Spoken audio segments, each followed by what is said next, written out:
For me, I need to find the imbalance to find the balance. So is that what you're talking about? Thank you so much for sharing this, because it's so important that people know and don't make the misconception. In order to work as effective as possible, I need to be happy, I need to be rested, I need to have all this. So I need to find this balance around it that make it, when I'm at work, I'm being the most productive I can. But no, I don't work 20 hours a day, I don't work 18 hours a day or something like that. Yeah, I also rest. It's really important that you mentioned that. It is.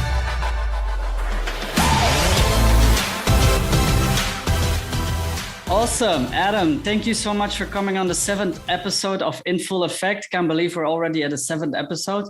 First of all, thank you for the listeners for all the ongoing support. It's actually a lot more than I expected so far, and it's super motivating to keep going. Adam, thank you again for coming. Super excited for this episode. I'll introduce you real quick for the people who don't know you.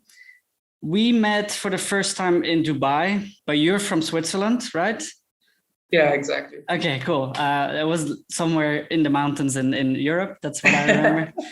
You're 23 years old, so that means you're the youngest guest on the podcast, and you're even younger than me, because usually I interview people older because they've been through a lot more. But the reason I wanted to get you on is because you have a very interesting story. And I definitely want to dig deeper into that, your mindset and things like that. So Adam, we met each other in Dubai for a self-development course, basically, where I was covering a lot of the photos and videos. And since then, we stayed in touch. Unfortunately, that business for you went bankrupt as well because of COVID. But I know you learned a lot through all of that. And after that, you had to adapt to the current living situations. And you went into e-commerce, where you worked a little bit for a while to get it kickstarted, but now it's working pretty well. And then you made the decision to move to Thailand. So you need to explain me that, why you did that. Maybe you got a little bit inspired by what I went through. But yeah, super excited. Like, I'm very, very interested in what you have to tell us. So welcome. Thank you so much. And first of all, thank you so much for inviting me here. And let me just precise to you viewers and listeners, I'm so sorry I haven't spoken in so long. So please be gentle with me. That's what I want to say.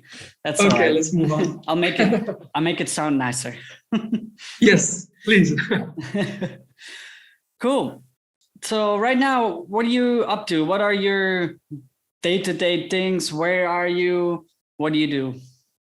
All right. So now I'm fully focused and committed to e-commerce. So that's what I do. That's not how I started, but that's what I do now. So I'm now transitioning some stores I have, which was initially drop shipping. I can explain later what it is, to real brands in order to make them last longer. That's what I'm doing now, to answer you in the short version. Yeah, nice.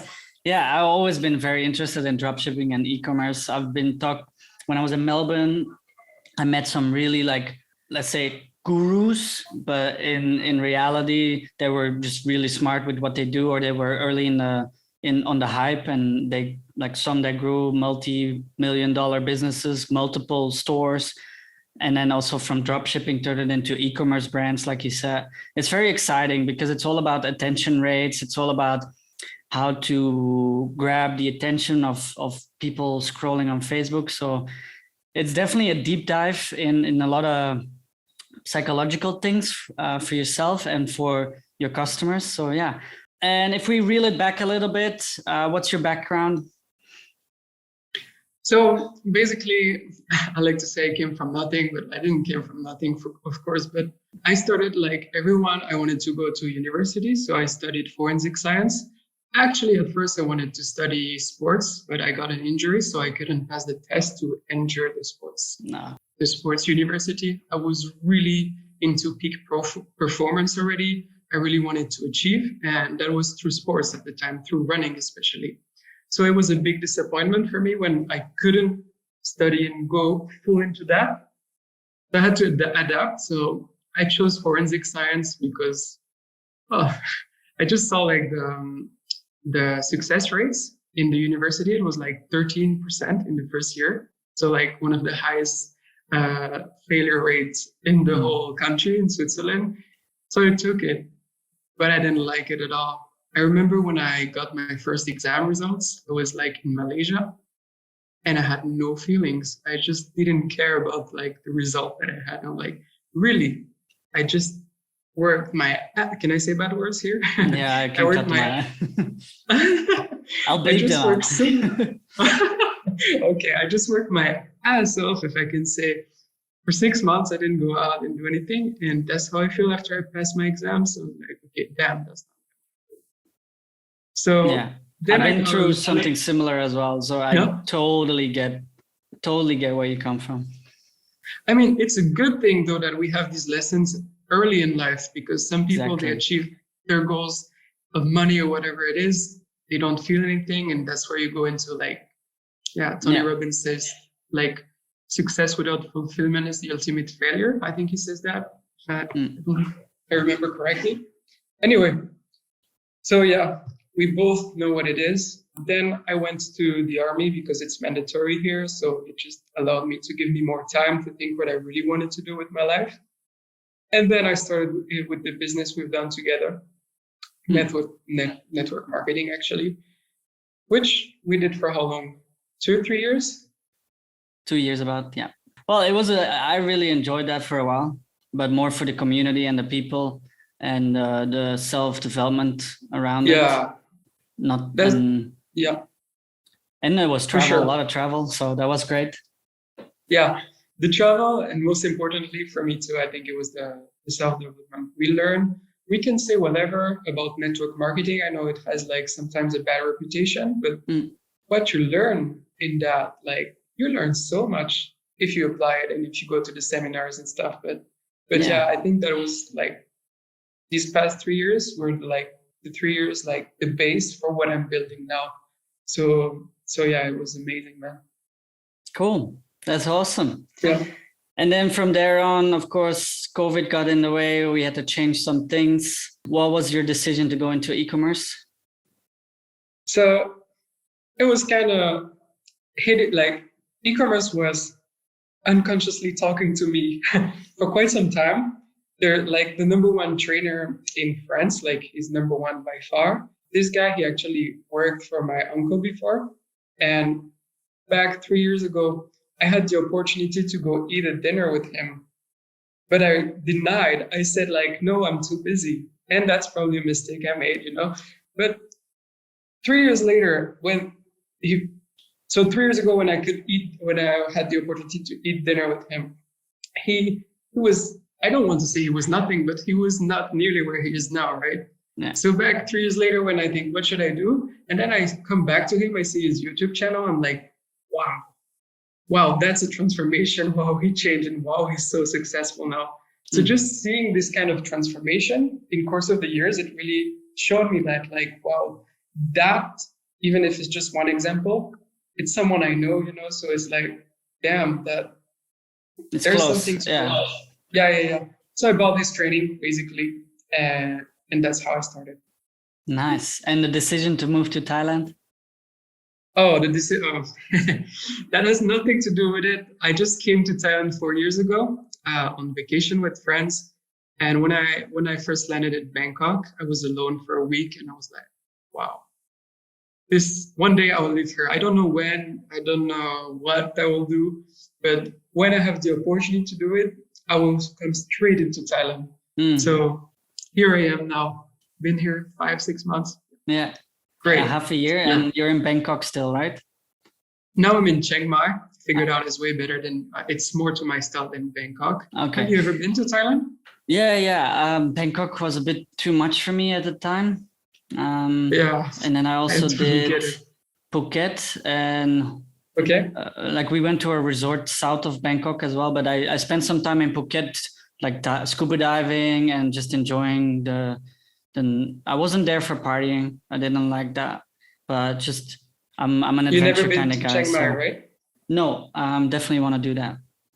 So if someone in the podcast has been to Chiang Mai, he would totally understand what I mean, and tell to Milan that he should go to Chiang Mai. Borders are back open, so maybe I'll hop over soon. Yeah, sure, come here. Yeah. So how is your, like, change over from a Western country living, because obviously you traveled a bit, but living is totally different. When I first came to Vietnam, it's a whole different mindset. Yeah, that's totally true. And I see quite some people struggling with it. Well, of course, there's the language barrier, depending on where you live. Where I am in Chiang Mai is pretty fine. Actually, people speak, the feeling I have, they speak better English than in Bangkok. So that's fine. But also there's the cultural differences. And so me, I'm really easygoing. So I don't mind at all. I don't have a homesick about Switzerland or whatever. But just for example, just a couple of days ago, I was with some French people and they were speaking to me like they miss bread, you know, they want to eat bread with every meal they have. I know in Vietnam, you guys eat a lot of bread, but in Thailand it's not so common. So yeah, just true. We eat quite like a bit of bread, but also lots of noodles. Yeah, here too, I guess. Do you like them? Do you enjoy them? Oh yeah, I really enjoy the local cuisine here. It's amazing.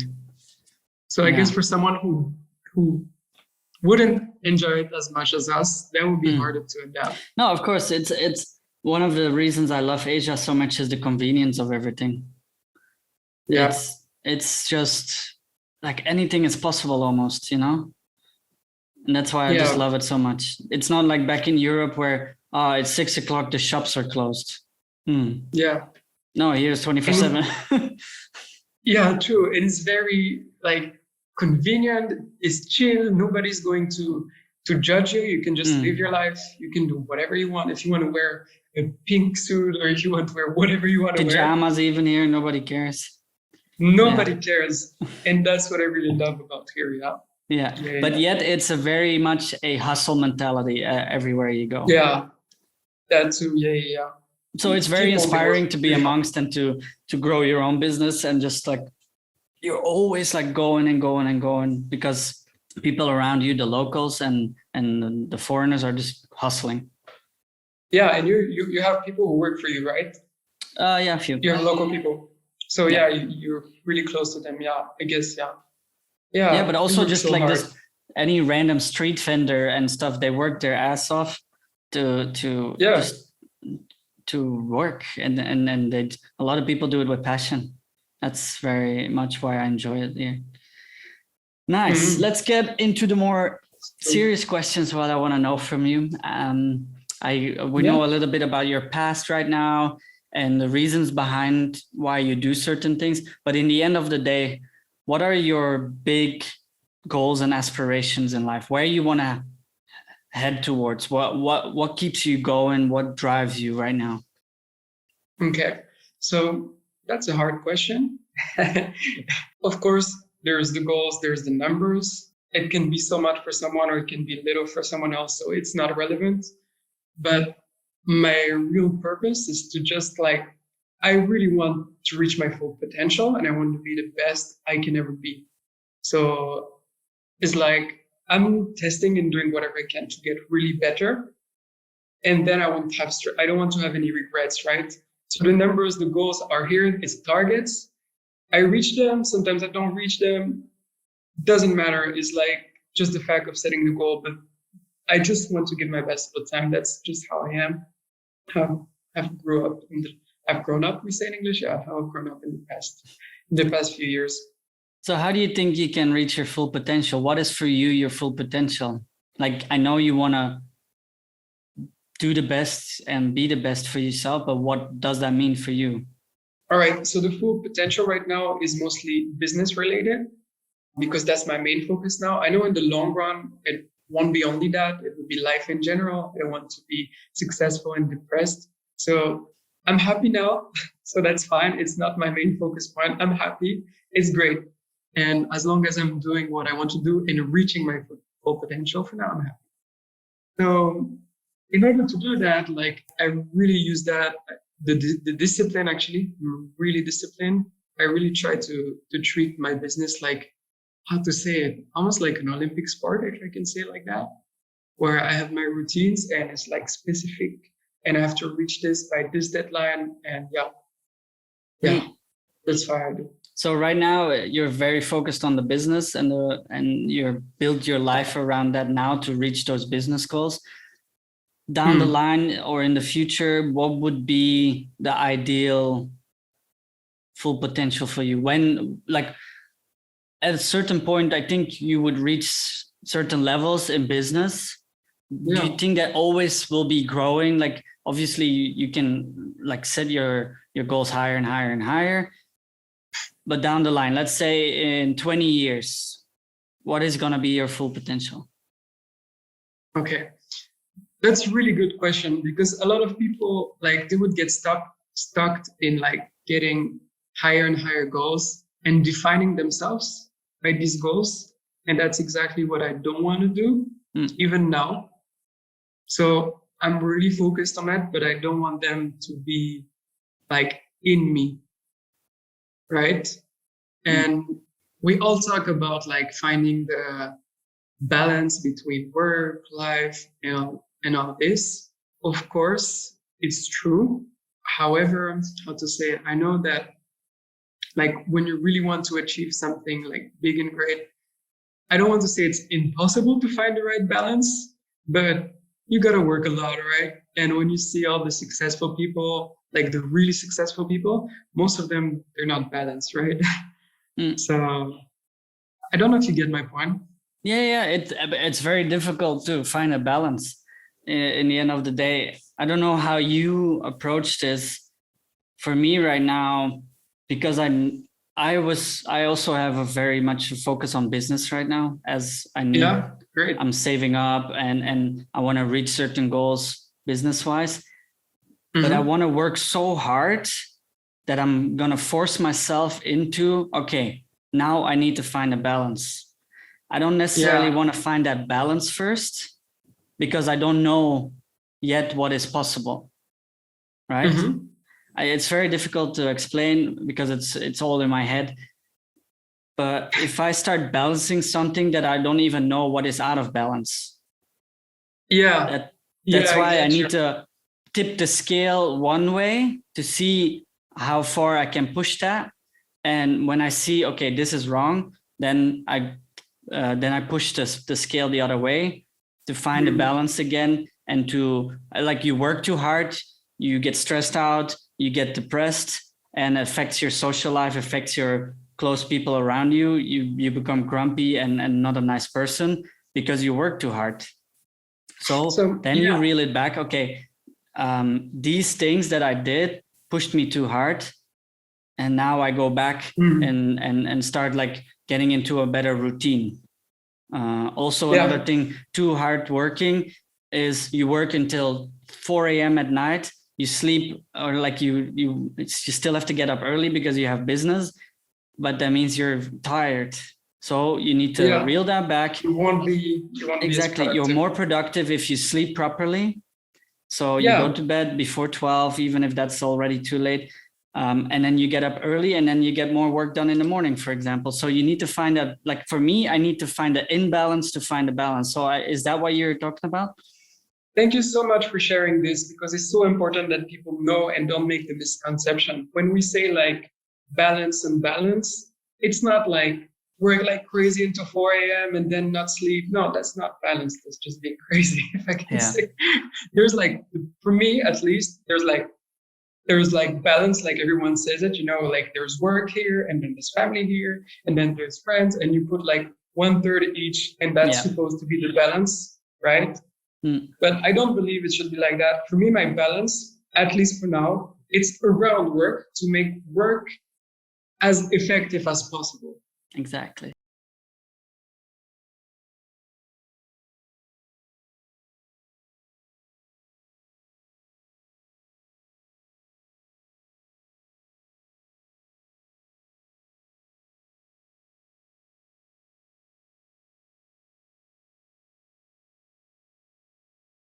Mental health and physical health. And that's where I'm tipping the scale now, is I'm not so focused on my physical health, and that's starting to affect my productivity as well, because I do physical work as well. And so now I found the one side of the scale, and I have to tip it back soon. But I had to push it really hard to see what's not okay. And now back into fitness soon. A lot of testing to do, right? Yeah, it is. We're very young, both of us. We're very young, so Yeah. we're all in that testing phase of where we can go. What are we capable of? Yes, I'm capable of doing 3 all-nighters, but then after that, I'm useless for a week because my body is done, my mental health is done. So it's not an Yeah. option, you know. Like we can work hard if we have to, but if there's no balance, I don't believe you can. There's no sustainability. That's the word. Yep. Yeah. Balance and sustainable. See, I cannot say it. Sustainability. Yeah, correct.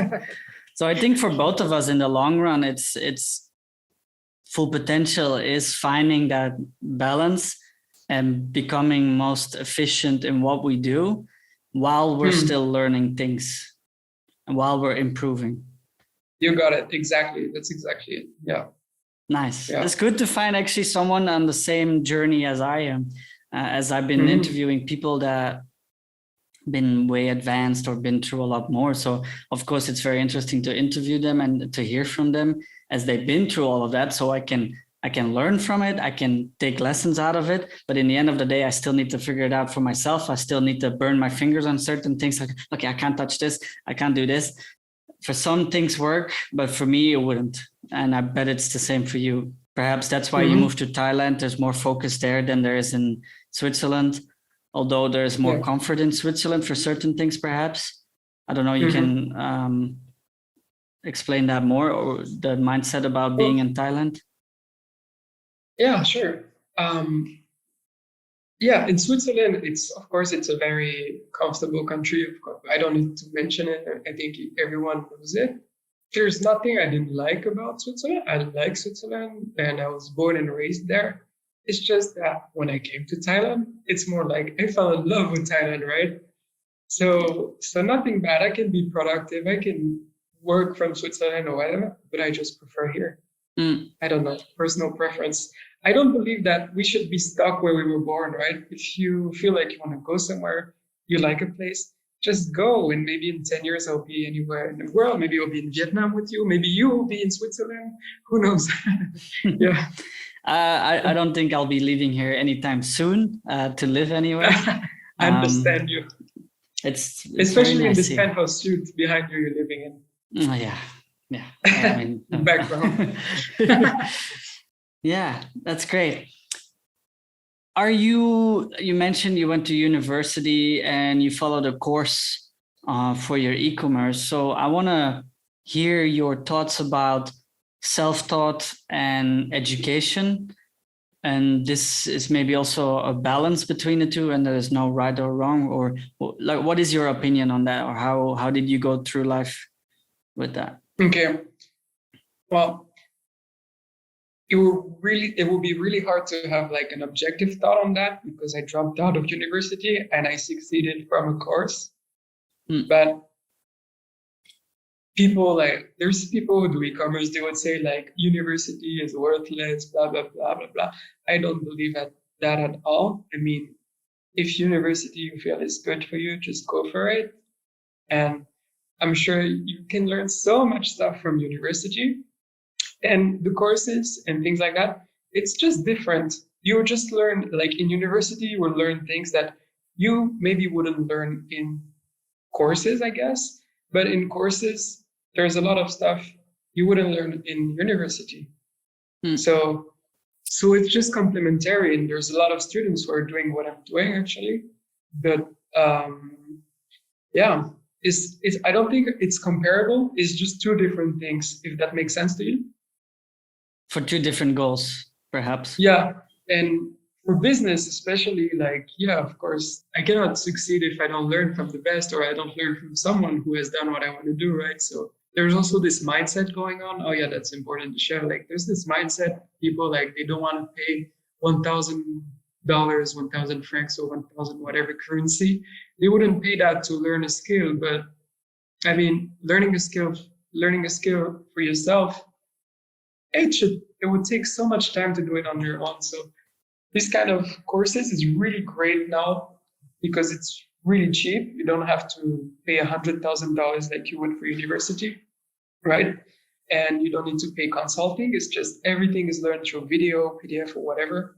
and you can find them in whatever skill, whatever subject. There's Udemy has many courses too. I think self-knowledge, getting to know things for yourself, that is really like the most powerful thing that you can do based on knowledge. That's just my opinion. And I just realized I had this opinion now. So thank you for asking me the question. Well, we're here to get to know each other and get to know yourself, I guess. Yeah. Yeah. Awesome. What are your thoughts about that? I am happy I went to uni. Yeah. For two things. I also dropped out in my second year and I did industrial engineering. Okay. I love engineering. I love physics. I was very interested in the course, but I was a bad student. But the things you learn there socially, for example, is a lot different than high school and secondary. That's one thing. The second thing why I'm happy I did it is because I will never have the regret of should have done uni. If I never done it, I would have never known that it wasn't for me.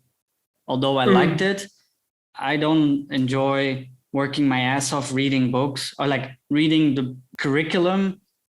That is not always what I want. Now, like what you say, there's so many courses out there, Skillshare, Udemy. If there's a topic that I'm interested in, I go on Skillshare. I type in video editing. I type in lighting and composition. I type in whatever is needed, even if it's business mindset, even if it's audience growth, whatever it is, there's a course out there. In the end of the day, what is also very important, even sometimes people just want to learn from YouTube, and that is good as well, because I learned a lot from YouTube. Paid courses are always better because there's more exclusive and in-depth value. And it's you have to get into it. It's the same as buying books. Like you don't want to pay you don't want to pay for books. It's like, why would I pay for a book? But in the end of the day, you learn so much from a book. And you can learn, or you use that information, you use that knowledge to grow. And it's not an exact investment like, oh, I paid $20 for this book and I get $40 out of it. No, you grow yourself and you grow your business. What actually makes you earn exponentially more. And then the challenge is like, there's so much content out there. So how to choose the good one, or how to choose what to learn, right? That's True. The challenge. In the end of the day, people still need to find their interests and need to find the goals they want to achieve. And then what is very important, and as well, and that's what I want to talk to you about next, perhaps, mentors are very important in that, because they can, in the end of the day, guide you towards your goals, or provide you with the right tools, or give you a direction of, okay, look this way and dig in this direction and see what you find. If it's nothing you enjoy, look this way. If they're mentors in business and they do the same business as you, then they're very accurate in what you need. If it's more about mindset, it's probably more difficult. But yeah, for you, do you have a mentor right now, or what has been the importance of mentors in your life? All right. So yeah, I think mentors and coaching, or if you mix it both together, is really important. Right now, I do not have one specific mentor. I just follow like people who are doing higher results than me, seeing what they're doing, and like, I don't want to say mix it my way, because if you mix it your way, it will not be the same. Taking some stuff there, and assembling it. That's what I meant. When I start something, or when we start something, I feel like at this moment, we have to learn from like only one person in order to not get mixed, not get like, have this, and then you get lost in all the information, because it will always be like this. This person will say it should be like this, and the other person do it another way. Damn, how should I do it, right? So when we start, for me, I think it's important that we choose like one person who has like, for example, I have a funny story. When I started e-commerce, I wanted to buy a coaching, right? But I didn't know from who to take the coaching in. And it's a big investment. Like, It's about 2,000 per month, $2,000. And by then it was a big sum for me. So I was like, okay, who I'm going to pay this 2,000 or 3,000 or $1,000 to? Let me check. So I made an Excel sheet of more than 80 to 90 French-speaking coaches about e-commerce. And I contacted them all. And I create like data and then I would choose based on the data, which coach would be the best for me. I know it's crazy shit. And that's what I did. And then I chose the coach and it helped me a lot. But I think at the beginning, we have to choose from one person and implement and learn a lot and like be like him, do everything like he does. Don't ask yourself questions because you're not an expert in the domain. But once you really get to know it and get the results, then you can say, okay, now I can get interested in other people because I know shit now. I know what would be relevant and I can try, test and see. But before that, I feel like, no, you should just like, especially if it's specific to a subject, one person and go full in with it. Sorry? Get good at it. Yeah, for the first step. Yeah, that will be the first step. And then expand, I can say. So go deep, then go wide. Oh, yeah. You're good at summarizing. Yeah, we're a good team. Analytically, yeah, I think analytically. And I want to visualize things. That makes things easier for me. Yeah. That's awesome. Yeah. Right now, what have been throughout your life the biggest challenges, and which one of them also shaped you to who you are right now? In life or in my business specifically? Anywhere. Like, is there anything that changed you to the person you are right now, or things that happened that made you do decisions that you took now? Okay. There's two parts. There is in life and in business. So I'll start with life experience. Well, I'm always very open about that. So don't be shocked. I don't want any attention or whatever. But when I was a child, I was raped for many years. And that, initiated a deep drive in me. That in a certain way, I need to prove myself and gain my dignity back. I know I still have some issues with that, like deep inside me, but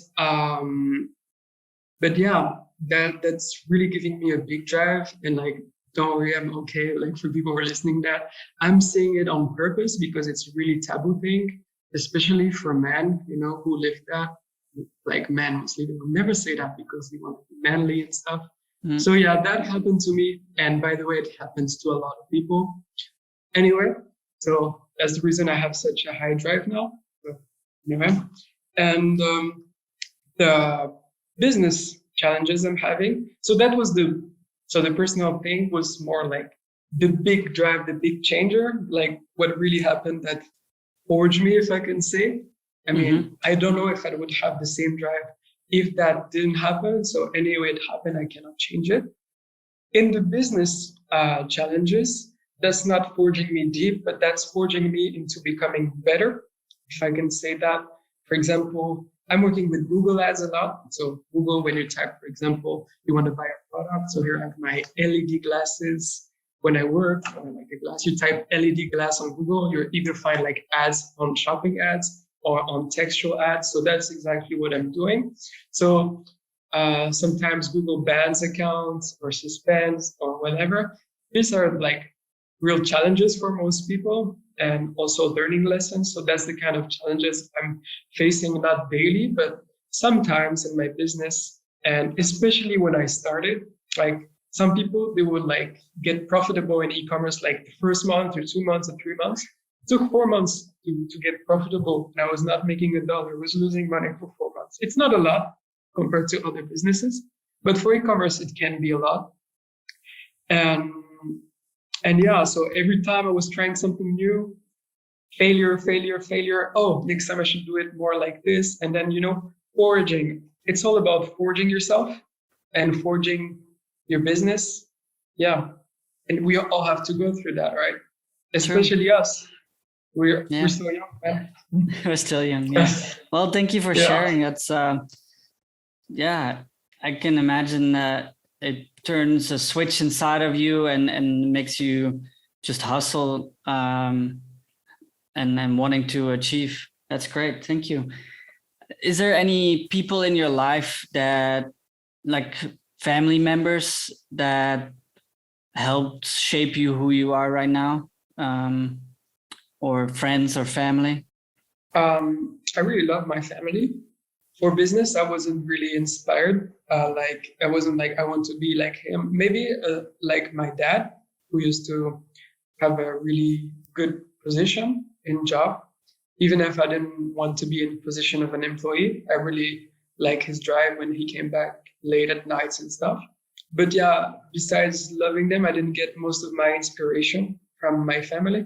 I always got like the monetary support that was not money, like they didn't give me money, but like when it was for university or something like that, I had no problem. I never had any problem eating. I didn't struggle. But I always had to earn my money, so I'm grateful for that too. But yeah, most of my inspiration on what I'm doing was from outside. To answer you. Okay, cool. Nice. Yeah. Do you compare yourself with other people around you, positive or negative? Huh. Wow. I used to, that's for sure. But do I do it now? Maybe unconsciously, but not in a bad way. It was never in a bad way, but I like to inspire myself. So comparing would mean like I can't wait like to be like this. But again, I'm not inspired by like all the like Instagram, and like a lot of people will compare themselves with like Instagram, the influencers on their like boat or whatever. That's not what inspires me, but it's the same. I'm inspired by other people. So sometimes I'm comparing myself, but I don't think it's bad for me.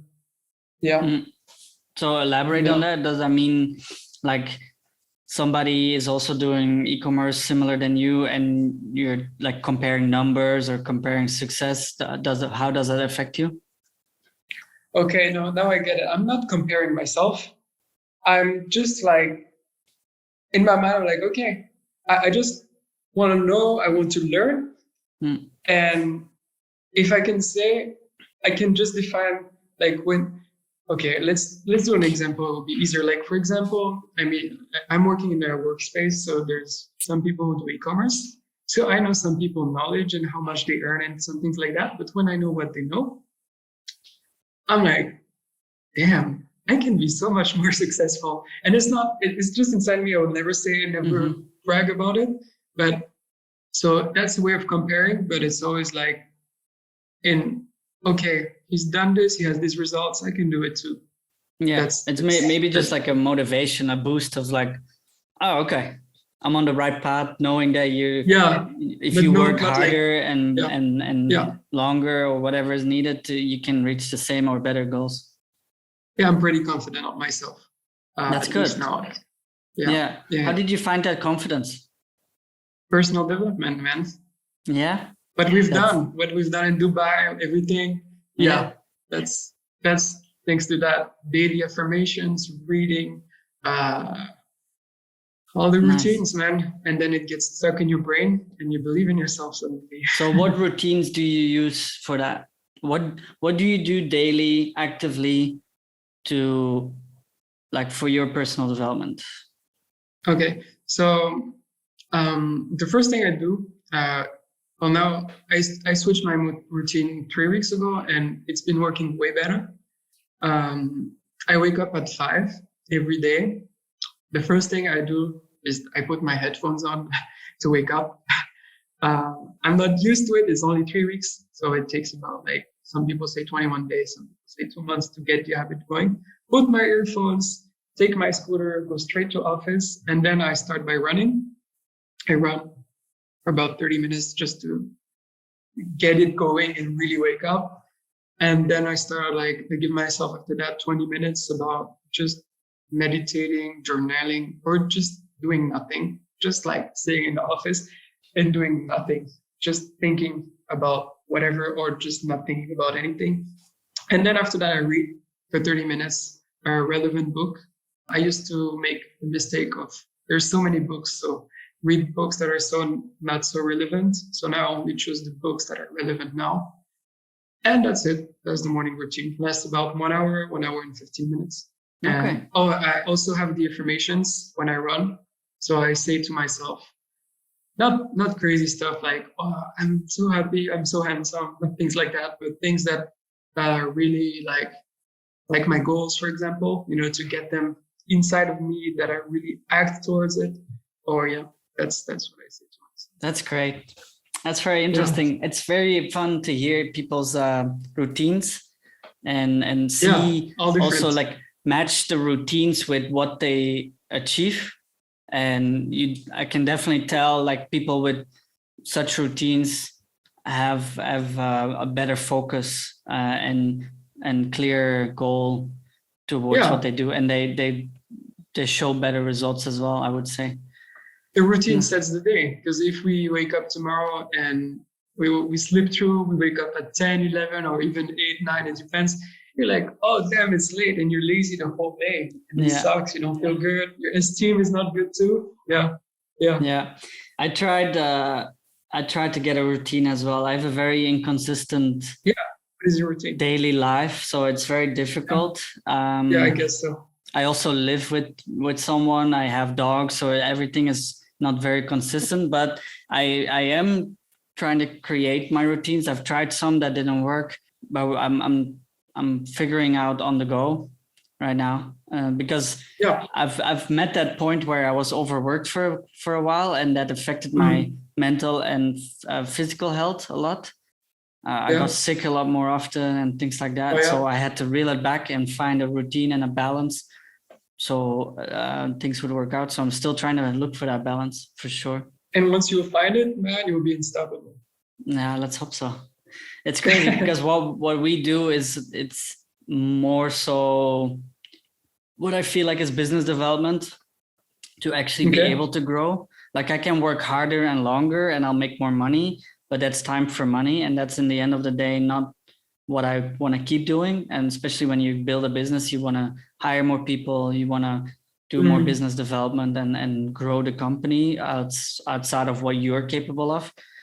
But in the meantime, I'm happy that I still just time for money because I learned so much doing so. My actual practical skills of video and video editing, I learned, and also the business development on the way. So that's one thing. What are your goals with your company? With my company? And I think if you haven't shared that before in one of your podcasts. So one of the reasons I do this podcast is to find out my goals and to align my goals. So honestly, right now, it's very vague. With the company, there's some practical goals, like I want to be able that we can take on projects on a bigger scale, like TVCs, for example, with bigger budgets, that we can produce it, shoot it, and edit, or outsource where needed. I have some goals in mind that I want to do, but it's all step by step, because it goes gradually. You can't go from a quick promo video for a spa to a TV commercial that is aired globally, for example. You can't. There's so much to learn in between, especially I never really did shadowing in other agencies. I did not any interns or anything. So my business partner is my mentor in this, and the people that I pull in for the projects are my inspirations and my help in this. Yeah. But in the end of the day, I want to be able to do it as well.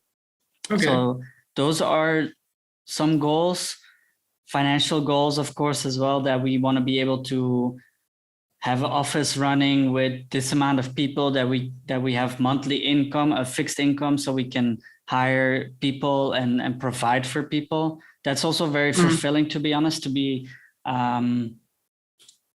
have people working for you, but because of what they contribute to the company, that they get something in return, and you're able to make their life easier, or they share the profit and they share what we get out of things, so it's not they get a part of what you get. They get part of the results in the end of the day. So those are some goals, but in the end of the day, I'm also doing other things such as forex trading, doing the podcast. I do boxing that I actually want to get better at because I'm really enjoying that. There's other goals. I'm getting married next year, so that's one of the goals that is getting done, and we're working on to get it organized and things like that. But in the end of the day, I'm doing this podcast to figure all my long-term goals. I have short-term and mid-term goals, but no very long-term. Long-term. Although they're starting to appear. The other day, Jess and I, we were talking, and they're like, "Oh, we want a big house, beach house here in Vietnam. We want to have it look like this." Things, you know. So these are like longer-term goals that we're like really, because we're together and we want to grow together. Jess is also very business orientated. I know. So that's the hustle mentality is between us. So both of us just want to grow, hustle. So we're right next to each other doing that, supporting each other in each other's businesses wherever we can. And that's just, we align each other and those goals will appear for both of us. Yeah, and we'll get to them. I mean, the journey is important. We give our best. Oh yeah, I enjoy the journey so much. And I get so excited about doing business, especially in the field we are. It's all about networking. It's also about making connections and everything. And that's one of the most exciting things of what we do. And how many people have all these beautiful houses in Vietnam? So many people have beautiful houses. Why not you, right? Yeah, so exactly. So just honestly, but that's not where I want to compare myself. Because people here make their money different ways or do different things that I not always agree with. When I see somebody that works really hard and achieves their goals, then I'm more like supportive than jealous or anything. And it will also fuel myself to work harder. That's one thing. Because in the industry I work in, it's also very easy to burn out and actually go under rather than actually scale it. It's not so easy. It's a cutthroat business. It's very demanding. I'm also a partner for an agency, a marketing agency. Yeah. So we do everything photo, video, and we try to work with a lot of marketing agencies and stuff like that. But marketing agencies is a cutthroat business in the end of the day. It's a lot. Dealing with clients, it's a lot. Yeah. It's interesting. I love it. It's just you need to be careful. Yeah, definitely. Yeah.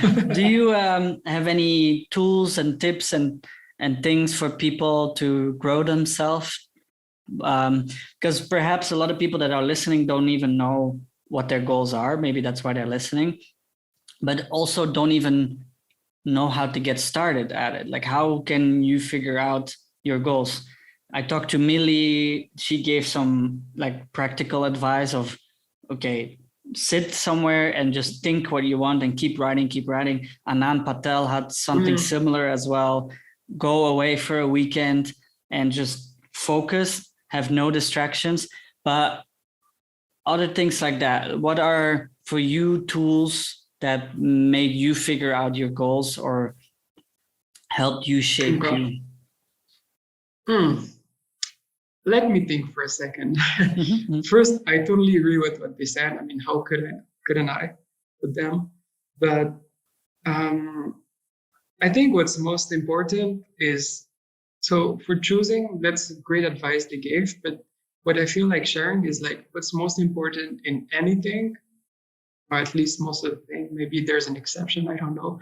But it's always the 80-20 rule. Like 80% of the success or the achievement or whatever it is, it will come from inside of us, inside of the mind, inside of us, what we are. So what I would suggest the most is to focus on you and get to know you better first, and work on your mindset and work on whatever needs to be worked on, what you decided that you're gonna do. That's for me the most important. At least that's what brought me the most. So that would be through like books. Books are a really big thing to me. Then specific trainings. the subject that you want to learn. Yeah, and then a combination of routines, learning, hustling. It depends. It can be a business thing. I'm mostly in this type of niche of business, but it can be like anything in life. Like it's always like that. So does it answer your question? It was hard. For sure. It was really hard to answer it. So it's not an easy question, and it's also not an easy question because there's a lot of people out there that have no idea what to do or how to think about these things, and that's why I hope people listen right now. It's really hard to answer this question in one shot, even for what I also think is very important that people can say things like you should do this, this, and this, and you can like, oh yeah, I should do this, this, and this. But in the end of the day, it's about action. Action and doing it, because saying it won't just do it. And also not be afraid of having it right from the first time. There will be failures, there will be imperfections, but in the end of the day, you just need to keep going and doing it. This podcast, exactly. I procrastinated for 2 years because I wanted it perfect. It was never going to be perfect from the first time. Still isn't. But I'm enjoying it. And that in the end of the day is way more important than having a perfect podcast. Actually, it's my wallpaper. I think I still have it. Yeah, it's from Gary Vee. I don't know if you'll be able to see it. It's written, fall in love with losing, because most people are scared of it. Yeah. So exactly. Gary Vee was a big inspiration in that. It's just fail. You learn so much from failing. If you only have success, you've never been challenged. Expect failure even. Because it's not going to. It's not going to. Hello, $1 million. Come my way. Okay, thank you. That's great.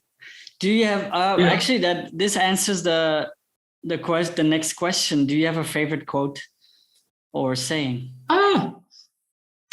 Maybe I have so many, but this one is good, but I wouldn't say it's my favorite. Okay. Give me some time, look for it, and put it in like the description or title of the podcast or something. I usually make a post out of it by itself. So awesome. We're gonna wrap up a little bit soon.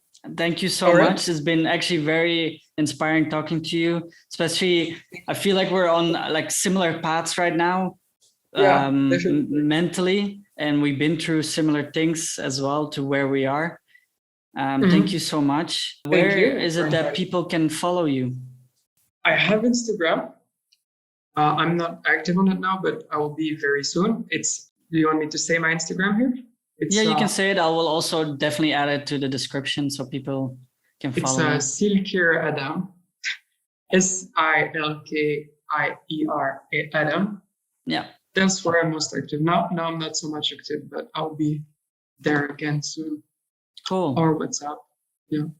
Nice. By the way, if anyone, I would be really happy to speak with anyone. If anyone wants to share anything or whatever about anything, I would be happy, and I will give you my number. You have my number. You can give my number, no problem. Cool. Yeah, I will forward people to you, and then it's that's very nice of you. Yeah, awesome.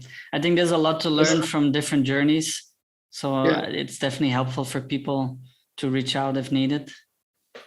Yeah, definitely. Yeah. Cool. Great. Right. Well, thank you so much, and I'm sure we stay in touch. And perhaps I'll come over, or you come over again. Not again, but we're not so far. We're not far. It's only a 2-hour flight, I think. Ridiculous. Yeah. But we're both head down and hustling, so it's hard to find time. That's the thing. That's the thing. Yeah. Yeah. Yes. Cool. Okay. Thank you so much, man, for having me here. I really appreciate it. It's been a pleasure. Awesome. And we keep in touch, man. Yeah, 100%. See ya. See you, man. Thank you so much.